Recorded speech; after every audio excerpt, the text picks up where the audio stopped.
अनूप, मैं इस बिजनेस को अब और आगे बढ़ाना चाहता हूँ। अयो, अब तुम आगे और क्या करेगा विजय?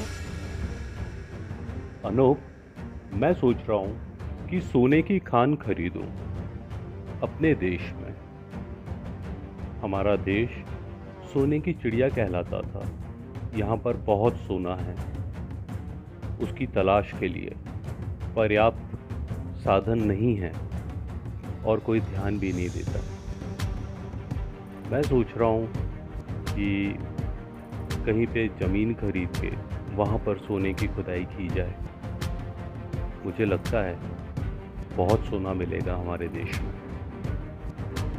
अयो विजय, हमारा कंट्री में सोना कहाँ है ना जी?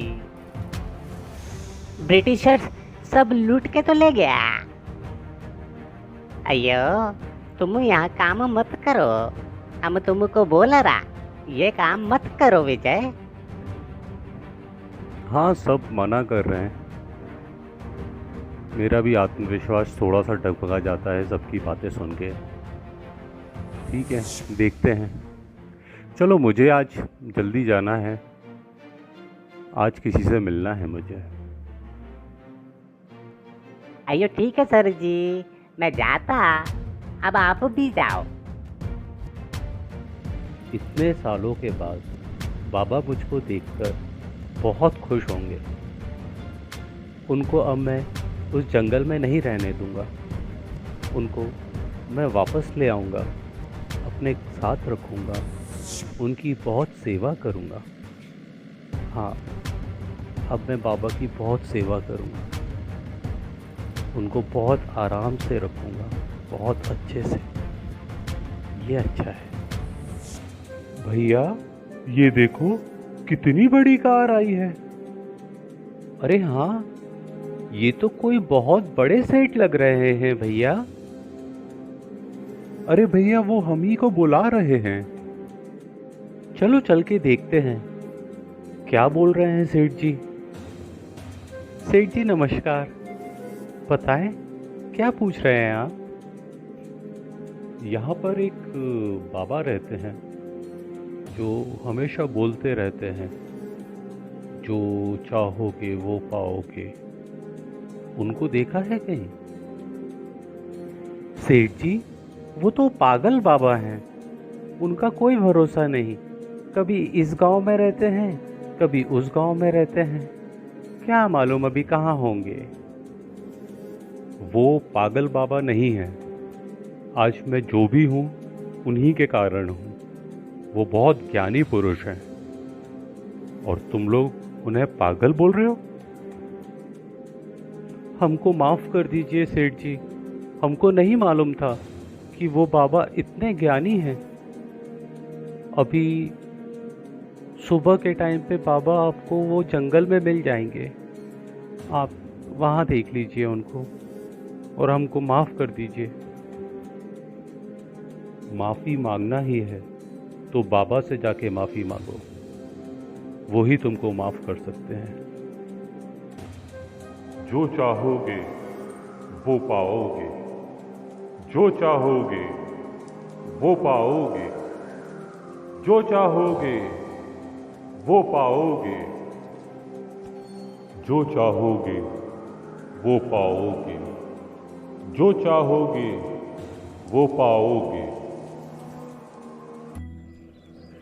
बाबा, बेटा, कैसे हो तुम?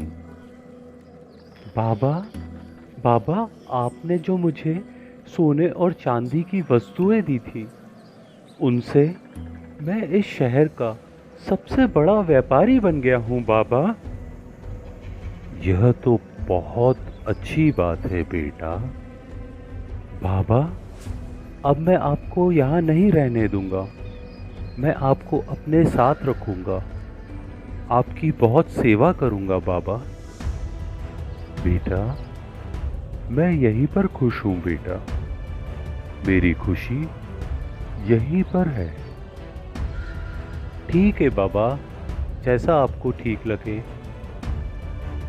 बेटा, तुमने जो चाहा था वह तुमको मिल गया। अब आगे क्या करने का विचार है तुम्हारा बेटा?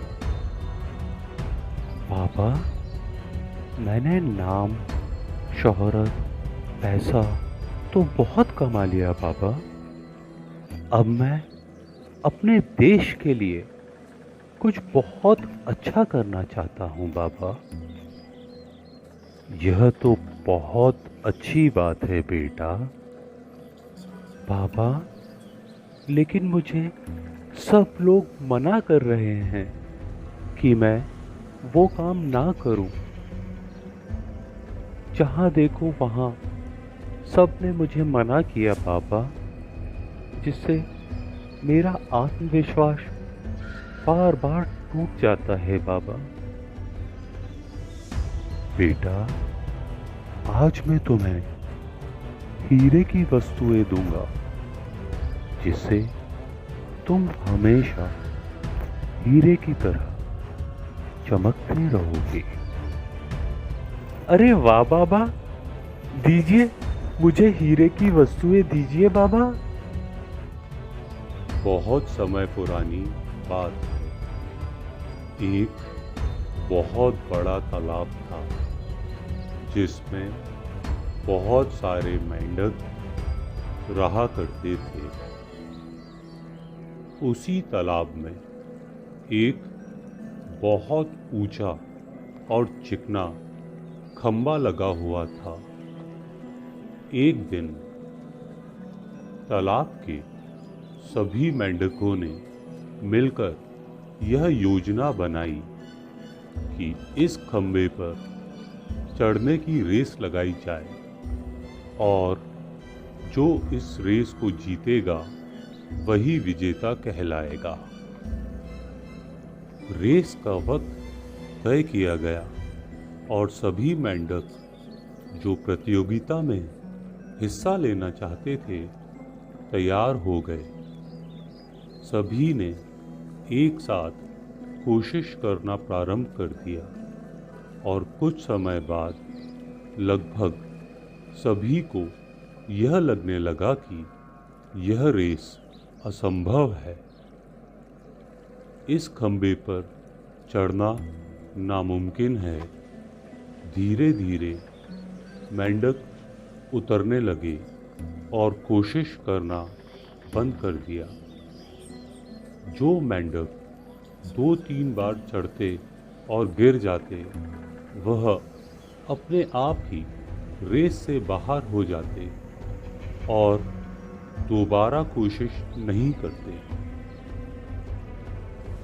जितने मेंढक रेस से बाहर हो जाते तो कुछ नए मेंढक अपना दम आजमाने आ जाते। इस प्रकार वक्त गुजर गया और सबको यह लगने लगा कि अब इस खंबे पर कोई नहीं चढ़ पाएगा और जो बहुत ऊपर तक चढ़ भी गए थे वह भी फिसल गए। पर नए मेंढक आते जा रहे थे जिससे प्रतियोगिता समाप्त नहीं हो रही थी बल्कि बढ़ते ही जा रही थी। तभी एक छोटा मेंढक जो शुरू से लगा हुआ था, न जाने वह कितनी बार चढ़ा और उसने किसी की नहीं सुनी। वह निरंतर कोशिश करता ही रहा। धीरे धीरे कर वह बहुत ऊपर आ गया और लोग नीचे से चिल्ला रहे थे, यह भी नहीं चढ़ पाएगा, इस खंबे पर कोई नहीं चढ़ पाएगा। पर वह मेंढक कोशिश करता रहा और अंत में वह सबसे ऊपर पहुंच गया। जब वह ऊपर पहुंच गया तब सभी ने उससे पूछा, आखिर ऊपर कैसे चढ़ गए? आखिर तुमने ऐसा क्या किया जो तुम गिरे नहीं सब लोग जोर जोर से चिल्ला रहे थे। तभी एक मेंढक बोला, अरे क्यों अपना गला फाड़ रहे हो? तुम्हें नहीं पता वह बेचारा सुन नहीं सकता। बेटा, हम सब में अपना लक्ष्य प्राप्त करने की पूरी शक्ति होती है, पर कई बार हम नकारात्मक बातों को अपने दिमाग में बैठा लेते हैं और अपने लक्ष्य को प्राप्त नहीं कर पाते। जिस तरह उस मेंढक के बहरे होने की वजह से वह अपना लक्ष्य प्राप्त कर पाया, उसी तरह अगर हम नकारात्मक बातों को ना सोचें और उन पर ध्यान ना दें, तो हम भी किसी भी असंभव लक्ष्य को प्राप्त कर सकते हैं। असंभव लक्ष्य को प्राप्त करने के लिए हमें लगातार प्रयत्न करते रहना चाहिए और किसी की नहीं सुनना चाहिए बेटा। अरे वाह बाबा, आपने तो हीरे की वस्तुएं देकर मेरा सारा टेंशन दूर कर दिया बाबा। मेरी सारी परेशानियां दूर कर दी बाबा। मैं आपका बहुत बहुत आभारी हूँ। जो चाहोगे वो पाओगे, जो चाहोगे वो पाओगे।